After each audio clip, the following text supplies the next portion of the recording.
31. marec 2000. Ubehlo 9131 dní od momentu, keď svet žil inými príbehmi.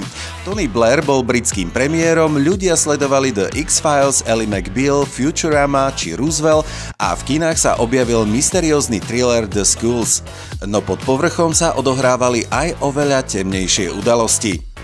The Schools nás v roku 2000 vtiahol do nebezpečného sveta elitných tajných spoločností. Príbeh o študentovi, ktorý sa ocitne v temnej pavučine moci, bohatstva a sprisahaní, vychádzal zo skutočných spolkov ako Skulls and Bones na Yale.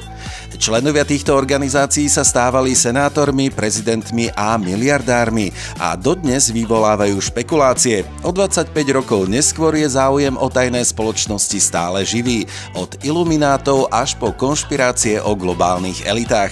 Ako veľmi je realita podobná fikcii. V tom istom roku sa na britských obrazovkách objavila The Ali G Show, odvážna satíra, ktorá sa nebála ísť do extrému. Sacha Baron Cohen sa v úlohe Aliho G, Borata či Bruna vysmieval politikom, akademikom a celebritám, pričom mnohí ani netušili, že sú súčasťou paródie. Show sa stala legendou, pretože nastavila zrkadlo moci a ignorancii. A čo dnes? Satíra je ešte ostrejšia, od meme kultúry až po YouTube komikov, ktorí bez servítky komentujú dianie vo svete, no stále sa nájdu tí, ktorí sa nechajú nachytať. No rok 2000 nebol len o filmoch a zábave. Vo Veľkej Británii prebiehal proces s mužom, ktorého dnes poznáme ako Doktor Smrť. Doktor Harold Shipman bol odsúdený za vraždu 15 pacientov, no vyšetrovanie ukázalo, že jeho skutočný počet obetí mohol dosiahnuť až 250. Tento nenápadný lekár bol dôkazom, že aj v modernom svete sa môže zrodiť skutočné zlo. Jeho prípad viedol k rozsiahlym reformám v zdravotníctve, no zároveň ukázal, aká tenká je hranica medzi dôverou a nebezpečenstvom.